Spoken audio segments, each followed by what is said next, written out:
Corona நேரத்தில் தெருவில் இறங்கி வேலை பார்த்தது யாருங்க? அரசு அதிகாரிகள் தானுங்க. அதை விட என்னங்க பெருமிதம் தேவை இருக்குது? வாழ்க்கையினுடைய மிகப்பெரிய சுவாரஸ்யமே நெக்ஸ்ட் டேர்னில் என்ன இருக்குன்னு தெரியாது தான். It can happen. ஒடிஷாவில் திராவிட பழங்குடிகள் இருக்காங்க. ஆமாம், அவங்க நிறைய திராவிட பழங்குடிகள் இருக்காங்க. தமிழ் மாதிரியான ஒரு மொழி நான் எப்பயுமே பெருமிதப்படுறது தோற்றத்தொன்மை, தொடரும் இளமை. கேன்சர் உங்களுக்கு இருக்குது, கேன்சர் சர்வைவர் அப்படின்னா அது ஏதாவது ஒரு இடத்துல உங்களை மனதளவுலையோ ஏதாவது பாதிச்சுதா? எங்கேயாவது செட்பேக் வந்தால் எப்படி அதை கையாண்டு வெளியில் வந்தீங்க?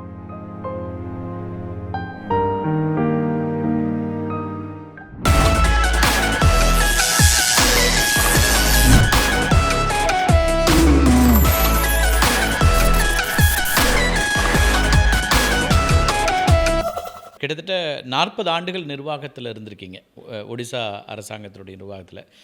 திரு நவீன் பட்நாயக்குடைய தந்தையார் பிஜு பட்நாயக் கிட்டேருந்து நீங்கள் தொடர்ச்சியாக அவரோட பணியாற்றிங்க. அவருடைய ரொம்ப நெருக்கமாக இருந்த ஒரு அதிகாரி. அதுக்கு பிறகு திரு நவீன் பட்நாயக் நீங்கள் ஓய்வு பெற்ற பிறகும் நீங்கள் இருக்கணும்னு சொல்லி அவருடைய ஆலோசகராகவும் வச்சுக்கிட்டார். இதெல்லாம் இருக்குது. எங்கே பிஜு பட்நாயக்கோட அந்த ஒரு கனெக்ட் க்ரியேட் ஆச்சு? எங்கேருந்து அந்த பயணம் தொடங்குச்சு? நான் இன்னொரு வகையில் சொல்கிறேன்டா, ஒரிசான்னு ஃபில்லப் பண்ணுறோம்ல ஃபார்ம் ஃபில்லப் பண்ணும்போது எனக்கு எதை ஃபில்லப் பண்ணுறோம் அப்படிங்கும்போது எனக்கு ஹிந்தி தெரியாது. உத்தரப்பிரதேசம், மத்திய பிரதேசம்லாம் ஃபில்லப் பண்ணுறதுக்கு பயமாக இருந்துச்சு. நான் உண்மையிலே ரொம்ப பெருசாலாம் திட்டம்லாம் போடல. தமிழ்நாடு அப்படியே மேற்கு வங்க கடற்கரைக்கு அப்படியே போயிட்டோம்னா ஒரிசா கடற்கரையிலே இருக்குங்கிறது ஒரு அட்ராக்ஷன். ரெண்டாவது நான் இருக்குது கொனார்க்குன்னு சூரியன் கோயில் இருக்குதுன்னு எனக்கு தெரியும். அப்புறம் மிக் ஃபேக்ட்ரி சுனாபேடாவில் இருக்குதுன்னு தெரியும். பிஜு பட்நாயக் பேர் தெரியும். எனக்கு ஒரிசா சம்மந்தப்பட்டது தெரிஞ்சது 3 தான். கொனார்க்கு, அப்போ சூரியன் கோயிலை பற்றியும் கொனார்க் பற்றியும் ரிசர்ச் பண்ணி நான் இன்டர்நேஷ்னலாக பப்ளிஷ் பண்ணியிருக்கேன். மிக் ஃபேக்ட்ரி இருக்கக்கூடிய சுனாபேடா பகுதியில் இருக்கக்கூடிய பழங்குடி மக்கள் பகுதியெலாம் வாழ்க்கையை தொடங்கி அங்கேருந்து தான் என் ரிசர்ச் எடுத்துகிட்டு வந்திருக்கேன். அண்டு பிஜு பட்நாயக்கோட நெருங்கி பழகியிருக்கேன், அவர்கிட்ட பணியாற்றிருக்கேன். ஆக நான் எனக்கு இங்கே ஒரிசா தேர்ந்தெடுக்கிறதுக்கு முன்னால் தெரிஞ்ச 3 விஷயத்தோடு நான் சம்மந்தப்பட்டேன். அதில் அவரை பற்றி என்னுடைய தமிழ்நாடு ஜாலையில் உயர்ந்த மனிதன்னு எழுதியிருக்கேன். அவர் ஃபினாமினல் லீடர். ஒரு பத்திரிகையாளராக நம்ம இருக்கும்போது எல்லாரையும் கேள்வி கேட்கக்கூடிய இடத்துல இருப்போம். அடிப்படையில் பத்திரிகையாளர்களுடைய பணிங்கிறது அதுவாக இருக்கும். இன்னொன்று, யாரை பார்த்தும் பிரமிக்க மாட்டோம். பொதுவாகவே இதெல்லாம் அடிப்படை தகுதிகளாக இருக்கும். நீங்கள் நிர்வாகத்துக்குள்ளே போகிறீங்க, இப்போ பதில் சொல்லக்கூடிய இடம் இல்லைனா டெசிஷன் மேக்கிங் அப்படின்னு பல விஷயங்கள் எடுக்க வேண்டியிருக்கும். ஒரு அடிப்படையான கேள்வி என்ன வருதுன்னா, என்ன தான் சிவில் சர்வீஸ் முடிக்கிறாங்க, அதிகாரிகள் ஆகிறாங்க, ஆனால் ஒரு அரசியல்வாதிகிட்ட போய் பதில் சொல்ல வேண்டிய இடத்துக்கு தானே போகிறாங்கன்னு ஒரு பார்வை வெளியிலேருந்து ஒரு லேமனாக இருக்குது. அதை எப்படி பார்க்குறீங்க? அதை எப்படி அணுகணும்னு நினைக்கிறீங்க? அதையே நம்ம அப்படி பார்க்கணுங்கிறதா என்னுடைய கேள்வி. நான் எல்லாருமே ஒரு பை ஏஜ் நம்ம எல்லாருமே மெச்சூர் ஆகும். நீங்கள் ஒரு சர்வீஸில் போய் ஜாயின் பண்ணப்போ நம்ம பயங்கரமாக எல்லாத்தையும் திருத்தி மாற்றி அமைக்க வந்திருக்கோம் அப்படிங்கிற அந்த வயசில் அப்படி தான் இருக்கணும். நானும் அப்போல்லாம் தாடி வளர்த்துட்டு எல்லாத்தையும் அப்போ தான் என்னை பார்த்தே கொஞ்சம் சீரியஸாக எடுத்துக்கிடுவாங்கங்கிற மாதிரி அதுக்காகவே தாடி வளர்த்தவன். அப்போ அது மாதிரி இருக்கும்போது கொஞ்சம் சீரியஸ் ஒர்க் இருக்கும். ஒரு டீ வாங்கி குடிச்சிட்டா கூட நம்ம நேர்மைக்கு கலங்கை ஏற்படுற மாதிரி ஒரு ஃபீலிங் இருக்கும். அப்போ மயிர்கூச்சேரி மாதிரி இப்போ ரொம்ப ஒரு இதாக இருப்போம். காலப்போக்கில் நீங்களே புரிஞ்சுக்கிருப்பீங்க, இது நேர்மைங்கிறது ஒரு மகுடம் இல்லை, நேர்மையின்மை தான் சிறுமை. அப்போ அதே மாதிரி இதை நீங்கள் ஒவ்வொரு செகண்டும் ப்ரூவ் பண்ணிக்கிட்டே வாழ வேண்டிய தேவையில்லை.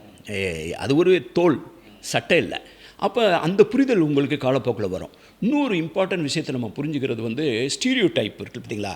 இப்போ சிவில் சர்வீஸில் வர்றவங்கெல்லாம் அவங்க நாட்டாசிரியத்துவங்க மற்ற தலைவர்கள் எல்லாம் ஏதோ சூழ்ச்சி பண்ணிகிட்டு இருக்க மாதிரி அப்படி நினச்சிக்கிட்டா தான். ஆக்சுவலி மக்களாட்சியில் மேண்டேட் மக்கள் தான்.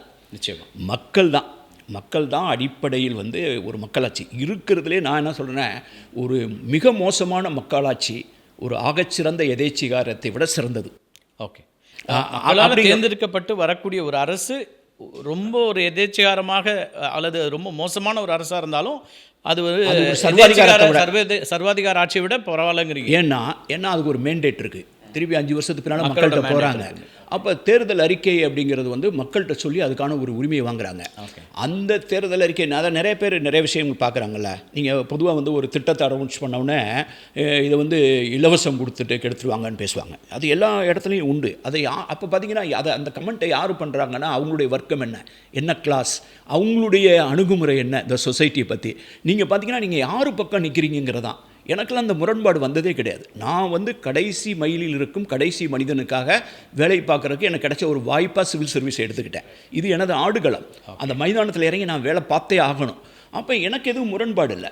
இன்னும் பார்த்தா இந்தியாவினுடைய நான் தேர்தல் ஆணையத்தில் வேலை பார்த்ததுனால இந்தியா முழுவதும் கிட்டத்தட்ட இந்தியாவில் இருக்கக்கூடிய 15-16 மாவட்டங்களை தவிர மீதி எல்லா மாவட்டங்களையும் கால் வைக்கும் வாய்ப்பும் எத்தனை பேர் கிடச்சிருக்குன்னு தெரியல. 30 மாநில தேர்தல்கள், 2 நாடாளுமன்ற தேர்தல்கள், இந்த ப்ராசஸில் இந்தியாவில் நான் சந்திக்காத மிக முக்கியமான தலைவர்களோ தொலைபேசியில் பேசாத தலைவர்களே இல்லை அப்படின்னு சொல்கிற அளவுக்கு எல்லாரையும் நான் பார்த்துருக்கேன். நீங்கள் உங்கள் 35 ஆண்டு கால ஐஏஎஸ் பணியில் எத்தனை இடத்துல வேலை பண்ணீங்க? எவ்வளோ ட்ரான்ஸ்ஃபர்ஸ் சந்திச்சிங்க? இல்லை, எனக்கு ட்ரான்ஸ்ஃபர்ஸ் ரொம்ப கம்மியாக தான் வந்திருக்கு. நீ பார்த்தீங்கன்னா நான் பொதுவாக ஒரு இடத்துல ஒர்க் பண்ணுறேன்னா, இப்போ நான் சப் கலெக்டராக இருந்ததே அந்த இடத்துல ஆவரேஜ் 8 மாதம் 10 மாதம் சொல்லுவாங்க. அதுக்கு மேலே யாரும் தாக்கு பிடிச்சதுன்னு நான் அங்கேருந்து பதவி உயர்வு பெற்று தான் போனேன். 2 ஆண்டுக்கு முன்னால் பதவி உயர்ந்தப்பனால தான் போனேன். அதே மாதிரி எந்த இடத்துலையுமே 4 ஆண்டு 5 ஆண்டு நான் தான் பெரும்பாலும் என்னுடைய மாறுதலுக்காக நான் ரெக்வஸ்ட் பண்ணுவேன். ரொம்ப வருஷமாக இருக்கேன், போர் அடிக்குதுன்னு சொல்லுவேன்.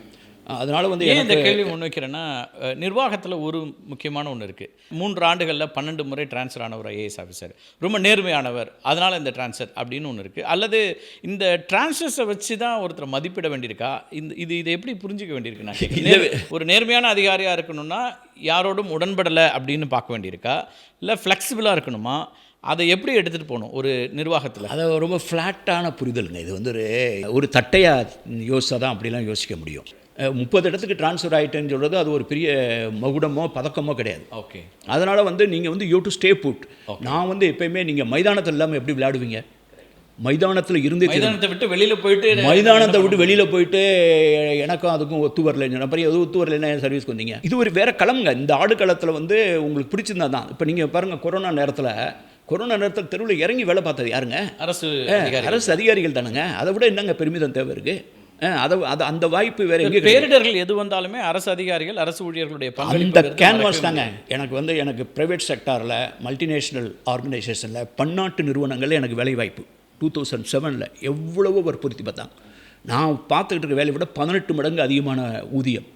என்னுடைய சீஃப் எலெக்ஷன் கமிஷனர் சொன்னார், இந்த மாதிரி வாய்ப்பு எத்தனை பேர் கிடைக்கும் பாலா, நீ இப்போ 5 வருஷம் வேலை பார்த்து அப்புறம் ஒரு ரிசர்ச்சை கண்டினியூ பண்ணார். நான் மறுத்துட்டேன். அப்போ அந்த நிறுவனம் இதுக்காக என்னை கன்வின்ஸ் பண்ணுறதுக்காக முயற்சி பண்ணவங்க ஒரு ஐஏஎஸ் ஆஃபீஸரோட மைண்டில் என்ன இருக்குன்னு தெரிஞ்சுக்கிற விரும்புகிறேன் சார், நீங்கள் ஏன் சார் இதை வேணான்னு சொன்னீங்கன்னு கேட்டாங்க. நான் அதுக்கு அப்போ ஒரு பதில் சொன்னேன். என்னுடைய கேன்வாஸ், இந்த லார்ஜர் கேன்வாஸ் இருக்குது பார்த்தீங்களா, இந்த கேன்வாஸில் கிடைக்காத திருப்தி எனக்கு அந்த தனியார் பன்னாட்டு நிறுவனத்தில் போய் கிடச்சிருச்சுன்னு சொன்னால் நான் போய் சொல்கிறேன். அங்கே கூடுதலாக ஊதியம் கிடைக்குங்கிற தவிர வேறு எந்த காரணமும் இருக்க முடியாது.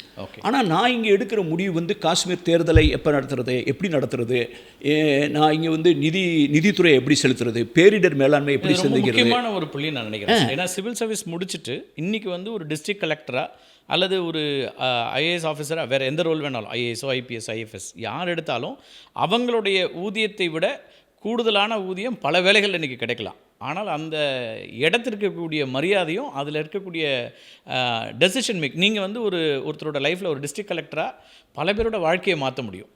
ஆனால் ஊதியம் ரெண்டாவதாக இருக்கலாம். அந்த பார்வை ரொம்ப அவசியமாக இருக்குன்னு நினைக்கிறேன் இல்லையா? ஏன்னா நம்மளோட படிக்கக்கூடிய ட்ராவல் பண்ணக்கூடிய பலரும் ஊதிய அளவில் பார்த்தா நம்ம விட பல மடங்கு கட்டாயங்க சம்பாதிக்கக்கூடியவங்களாக இருக்கலாம். ஆனால் அவங்களுக்கு இந்த ரெஸ்பெக்டும் இந்த டெசிஷன் மேக்கிங்கும் அந்த பவரும் இருக்குமான்னு. ரெஸ்பெக்ட்டுங்கிற வார்த்தையை கூட நான் பயன்படுத்த மாட்டேன். ரெஸ்பெக்ட் ஒரு விஞ்ஞானிக்கு இல்லாத ரெஸ்பெக்ட். அவரை நம்ம மதிக்கணும். உண்மையிலே அந்த மாதிரி செய்கிறவங்கள தான் நம்ம உண்மையிலே மதிக்கணும். நான் மரியாதைங்கிற வார்த்தையை விட நான் பயன்படுத்துகிறது நிறைவு. எனக்கு நிறைவுங்கிறது வேறு எங்கேயும் நிறைவு கிடச்சிருக்குமான்னு தெரியாது. எனக்கு பேரிடரில் புயலில் 1999 10,000 பேர் சாகுறாங்க. 2012 10-12 பேர் தான் இருக்கிறாங்க. ஐநா விருது கிடைக்குது. அந்த இடத்துலேருந்து இந்த இடத்துக்கு நாங்கள் நகர்ந்து வர்றதுக்கு நாங்கள் எவ்வளவு இந்த பேரிடரில் ஒர்க் பண்ணியிருப்போம். இன்றைக்கி ஒரிசா பேரிடர்லேயே உலகத்திலே பேர் வாங்கியிருக்கு. அதுக்கு பின்னாடி பாதிப்புகளை சந்தித்த மாநிலமும் அதுதான். இன்றைக்கி பாதிப்புகளை முழுமையாக கிட்டத்தட்ட தடுத்து நிறுத்திய ஒரு மாநிலம். அப்போ அது இந்த அனுபவத்தில் வர்றதுக்கு வேறு எந்த களத்தில் இந்த வாய்ப்பு கிடைக்கும்? இந்த தலைமுறையில் சின்ன சின்ன விஷயத்துக்கெல்லாம் சோர்ந்து போய்டுறோம். இல்லைனா ஸ்ட்ரெஸ்ஃபுல்லாக இருக்குது அப்படின்றோம். ஸ்ட்ரெஸ்ஸுங்கிற வார்த்தை எல்லா நாள்லையும் கேட்குறோம். இன்னும் சொல்லப்போனால் மண்டே ஆரம்பிச்சதுன்னா எல்லோரும் ஸ்ட்ரெஸ்ன்னு சொல்ல ஆரம்பிச்சிடுறாங்க, வேலை நாள் அப்படிங்கிறதுலாம். அல்லது ஏதோ ஒரு சின்ன விஷயம் கிடைக்கல அல்லது ஏதோ ஒரு விஷயம் இதெல்லாம் இருக்குது. ஆனால் நீங்கள் இன்னமும் தொடர்ச்சியாக இயங்கிட்டே இருக்கீங்க. ஒவ்வொரு நிமிடமும் ஏதாவது ஒரு இயங்குதல் அப்படின்னு இருக்குது. ஓய்வுங்கிறதுலாம் ஒன்றும் கிடையாது. இடையில் ஒரு பெரிய உடல் நலம் சார்ந்த ஒரு பெரிய சவாலை எதிர்கொண்டீங்க. கிட்டத்தட்ட 15 ஆண்டுகள் இருக்கலாம்னு நினைக்கிறேன். கேன்சர் உங்களுக்கு இருக்குது, கேன்சர் சர்வைவர் அப்படின்னா, அது ஏதாவது ஒரு இடத்துல உங்களை வந்து மனதளவுலையோ ஏதாவது பாதிச்சுதா? எங்கேயாவது செட்பேக் வந்தா எப்படி அதை கையாண்டு வெளியில் வந்தீங்க? அது எதிர்பாராது தான். இன்ஃபேக்ட் நான் அதெல்லாம் நான் 2009 டயக்னோஸ் ஆனப்போ நான் 17 hours a day தேர்தல் ஆணையத்தில் ஒர்க் பண்ணிகிட்ருக்கேன். 2009 முழு பொது இந்த நாடாளுமன்ற தேர்தலுடைய ஒரு 80% பொறுப்பு என்கிட்ட தான் இருக்குது. அந்த ஒர்க்கை முடிச்சுட்டு நான் அமெரிக்கா போயிருக்கேன். அங்கே 3 வாரம் ட்ரைனிங்கில் இருக்கேன். ட்ரைனிங் எடுத்து அங்கே ப்ரெசன்டேஷன்லாம் பண்ணுறேன். ஐநா சபையில் ப்ரெசன்டேஷன் பண்ணுறேன் இந்திய தேர்தலை பற்றி. அதுக்கு பின்னால் எனக்கு ஜாப் ஆஃபர்லாம் வருது. இங்கே வந்து பார்க்குறேன் 3ஆவது நாள் டயக்னைஸ், 4ஆவது நாள் சர்ஜரி பண்ணேன். அப்போ எனக்கு வந்து இது வந்து எதிர்பாராத உங்களுக்கு என்ன வாழ்க்கையினுடைய பெரிய பியூட்டியே நான் வந்து I take as it comes. நீங்கள் அதுக்காக வந்து ஒரு பெரிய பயங்கர தைரியசாலி, நான் பயமே இல்லைன்னா சொன்னால் அது பொய். எல்லாருக்கும் வர்ற பயம், எல்லாருக்கும் வர்ற இது வரும். ஆனால் வந்து நான் வந்து அதை கிராஸ் பண்ணேன். அது எனக்கு எப்படி கடந்தீங்கிறது அதை நான் கைடன்ஸ் தியேட்டருக்குள்ள ஆப்ரேஷன் தியேட்டருக்குள்ள போகும்போதே நெருநல் உளனொருவன் இன்று இல்லை என்னும் பெருமைங்கிற வார்த்தையை தான் மனசில் வச்சுட்டே போனேன். நீங்கள் தமிழ் அணுகியிருக்க முறையை பாருங்களேன். நீங்கள் அடுத்த திருப்பத்தில் என்ன காத்திருக்குங்கிறது தெரியாதான் வாழ்க்கையினுடைய மிகப்பெரிய சுவராசியமே. வாழ்க்கையினுடைய மிகப்பெரிய சுவராசியமே நெக்ஸ்ட் டேர்னில் என்ன இருக்குன்னு தெரியாது தான். It can happen. Road accident இருக்கும். திடீர்னு தீபாவளிக்கு முதல் நாள் நம்ம மக்கள்லாம் இங்கேருந்து நாகர்கோவில் திருநெல்வேலிக்கு போகும்போது எனக்கு பயமாக இருக்கும். ஏதோ இந்த 4 வண்டி ஏதோ ஒரு 3 வண்டி ஆக்சிடென்ட் ஆக போகுது, யார் வீட்டுக்கு போகலைன்ட்டு. ஆனால் இட் கேன் ஹேப்பன். ஆனால் நான் வந்து அதை வந்து ஒன்றும் டினையல்பாங்க. நமக்கு எப்படி ஆச்சு அப்படிம்பாங்க. நமக்கு இப்படி வரலாமா, நம்ம இது வரைக்கும் எது நல்லது தானே செஞ்சுருக்கோம், யாருக்குமே கெடுதல் பண்ணலையே, இதெல்லாம் வந்து டினையல். அப்புறம் வந்து எஸ்கேப் பண்ணுவாங்க. அந்த உண்மையை எதிர்கொள்கிறதுக்கு இன்னொரு டாக்டர்கிட்ட போவாங்க, செகண்ட் ஒப்பீனியன் வாங்க, தேர்ட் ஒப்பீனியன். நான் அப்படிலாம் கிடையாது. ஃபஸ்ட்டு ஒப்பீனியன் தவிர செகண்ட் ஒப்பீனியனே வாங்கலை. என்னை வந்து அமெரிக்காவில் போய் ட்ரீட்மெண்ட் எடுக்க சொல்லி தேர்தல் ஆணையம் என்னை வலியுறுத்தினாங்க. சரி, அமெரிக்காவில் போய் ஃபுல் ட்ரீட்மெண்ட் எடுக்க சொல்லி நான் சென்னையில் தான் வந்து ட்ரீட்மெண்ட் எடுத்தேன். அமெரிக்காவில் போய் என்னங்க ட்ரீட்மெண்ட் பண்ணாலும் சென்னையில் பண்ணுவான்ட்டு சென்னைக்கு தான் வந்துட்டேன். பட் ஐ ஹேண்டில் இட்டு, நான் தைரியமாக ஹேண்டில் பண்ணேன். அதுக்கு பின்னால் வந்து நான் அதே என்னுடைய லைஃப்பில் ஒரிசாவில் வந்து 37 இடங்களில் வந்து இலவச கீமோ சிகிச்சைக்கு எனக்கு யார் சிகிச்சை அளித்தாரோ பாம்பேயில் அந்த கீமோ பண்ணவர், அவர் தான் அரசுக்கு ஆலோசகர். நாங்கள் 31 மாவட்டத்தில் ஒரிசாவில் இலவச மருத்துவம் கேன்சருக்கு. இதை விட என்ன வாய்ப்பு இருக்கும்? எங்கள் முதல்வர்கிட்ட இருந்தது இந்த திட்டத்தை சொல்லும் போதே, சார் நான் ஒரு கேன்சர் சர்வைஸ் தானே நீதித்துறையில் இருக்கும்போது கட்டாயம் பண்ணுன்ட்டு.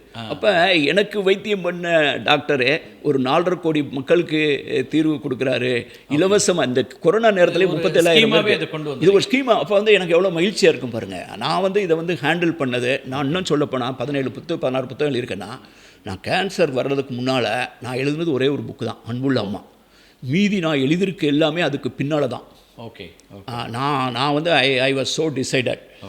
ஏன்னா ஒரு ரெட் ஹெரிங் அப்படின்னா அதுக்கு பின்னால் தான் நான் வந்து இன்னும் மேலும் 15 ஆண்டுகளாக நான் பார்க்குறேன். அதுக்கு பிறகான 15 ஆண்டுகளில் உங்கள் பயணம் தொடர்ந்துக்கிட்டே இருக்குது. சர்வதேச அளவில் பயணங்களாக இருக்குது, எழுத்து தொடர்ந்துகிட்டே இருக்குது, பேசுவதற்காக பல மேடைகளுக்கு போயிட்டே இருக்கிறீங்க. எந்த இடத்துலையும் உங்களை வந்து அது உங்களுடைய செயல்பாடுகளை அது சுருக்கலை, நிறுத்திடலை, அது தொடர்ந்துக்கிட்டே இருக்குது அப்படின்னு அதை பார்க்கணும். இல்லை, அது என்னை நிறுத்தவே இல்லை. நான் வந்து ஐ வாஸ் வெரி கிளியர் அதை வந்து எதிர்கொள்கிறது அப்படின்னு. இதற்கான வந்து நான் எப்படி நினைக்கிறேன்னு கேட்டிங்கன்னா, நமக்கு வந்து ஒரு லிமிட்டேஷன் இருக்கும். நம்ம லைஃப் ரொம்ப முக்கியம், நம்ம குடும்பம் முக்கியம், நம்ம குழந்தைகள் முக்கியம், நம்ம மனைவி எல்லோரும் முக்கியம், அப்புறம் உறவினர்கள் எல்லாருக்கும். இதையெல்லாம் மீறி வந்து நான் என்ன நினைக்கிறேன்னா, அந்த ஒவ்வொரு திசுக்களும் போராடணும்னா சம்திங் லார்ஜர் தென் லைஃப். என்னுடைய வாழ்க்கையை விட மிக முக்கியமான, என்னுடைய வாழ்க்கையை விட ஒரு மிகப்பெரிய ஒரு விஷயத்தை நான் வந்து துரத்தணும், ஒரு தேடணும். அந்த தேடல் வந்து எனக்கு எப்பயுமே இருக்கும். அந்த தேடல் வந்து என்னை விட முக்கியமானது. நான் கையில் எடுத்திருக்க விஷயமே எப்பயுமே அதோட கம்பேர் பண்ணும்போது ஐ எம் நத்திங். எனக்கு அந்த வேலை நடந்தால் போதுமேன்னு தோணுமே தவிர நான் செஞ்சேன்னு கூட தேவையில்லை. எனக்கு வந்து சிந்துவெளி இருக்குது, சங்க இலக்கியம் இருக்குது, சங்க இலக்கியத்தில் பொதுமக்கள்கிட்ட கொண்டு போகணும், சிந்துவெளியை வந்து ஒரு பேசுபொருள் ஆக்கணும் அப்படின்னு அது என்னை துரத்தும் போது நான் பண்ணுற அந்த பர்பஸ் இருக்குல்ல, அது much larger than my life. அப்போ நீங்கள் உங்களை விட பெரிய ஒரு விஷயத்தை நீங்கள் அதன் பின்னால் போகும்போது அதுக்கான விஷயம் நீங்கள் ஆட்டோமேட்டிக்காக உருவாக்கிடுவீங்க. பயம் இல்லாமல் நம்மளை பற்றியும் நம்ம குழந்தைங்களை பற்றியும் நம்ம வீட்டை பற்றியும் இருந்துச்சு வச்சுங்க, அவங்க வந்து மோர் பயந்துருவாங்கன்னு நினைக்கிறேன். எவ்வளோ நாள் அதை கடக்க முடிஞ்சிச்சு சார்? ஏன்னா இப்போ வந்து டெக்னாலஜி ரொம்ப வந்துச்சு, சயின்ஸ் அண்ட் டெவலப்மெண்ட் ரொம்ப நல்லா இருக்குது. அஃப்கோர்ஸ் 15 இயர்ஸ் முன்னாடி உங்களுக்கு அந்த வாய்ப்புகள் கிடைச்சிருக்கும். அந்த காலகட்டங்களை எப்படி கடந்தீங்கன்னு கேட்குறேன். இல்லை கீமோ ஆமாம், நான் ஃபுல்லாக பண்ணேன். நான் இன்னும் சொல்லப்போனால் புற்றுநோய் விழிப்புணர்வு நாள்லாம் ஒரிசா நடக்கும்போது நான் இன்னும் நிறைய பேர் என்னுடைய நண்பர்களோடு சொல்லுவாங்க, நீங்கள் இந்த அடிக்கடி எழுதுறீங்க, அடிக்கடி பேசுகிறீங்க. நான் பர்பஸாக பேசுவேன், நான் போய் பேசுவேன், ஐம் சர்வைவர் அப்படின்னு. அதன் மூலமாக வந்து நான் வந்து 10 பேருக்கு ஒரு செய்தி, அதுக்குலாம் நல்லா தானே இருக்கார், நல்லா தானே பேசுகிறார், நல்லா தானே படிக்கிறார், நல்லா எழுதுறாரு அப்படின்ட்டு. அப்போ வந்து இதில் வந்து பெரிய வந்து ஆகச்சிறந்த மருந்து நம்பிக்கை தான், அந்த தைரியத்தை கொடுக்குறது தான். நிறைய பேர் ஃபியரில் தான் இதாகிறது. இப்போ ரொம்ப அட்வான்ஸ் ஆயிடுச்சு. நான் அந்த 15 வருஷத்துக்கு முன்னால் இருந்தப்பட I am very regularly checking, very nice, ஒன்றுமே பிரச்சனை ஒன்றும் கிடையாது. I am absolute doing well. Tamil Dravidam இது ரெண்டையும் எப்படி பார்க்கணும்? ஒரு 3 டைமென்ஷனுங்க. ஒன்று வந்து லிங்குவிஸ்டிக்ஸ், செகண்ட் ஜியாகிரஃபி, 3 பொலிட்டிக்கல். திருவள்ளுவரெல்லாம் நீங்கள் சாமியார் கிமியார்னு சொல்கிறது அளவுக்கு அநீதி வேறு எதுவுமே கிடையாது. மத்திய பிரதேசில் பார்த்தா அங்கே போய் தேக்கடி, தேனி, குமுளி, இடுக்கி இப்படின்னு ஊரம் பார்த்து நான் உண்மையிலேயே ஆடிப்பட்டேன். அப்போதே நம்ம வந்து ஒரு பெண்கள் படித்து புலமை பெற்று மன்னர்களுக்கு ஆலோசனை சொல்லக்கூடிய இடத்துல இருந்திருக்கிறாங்க.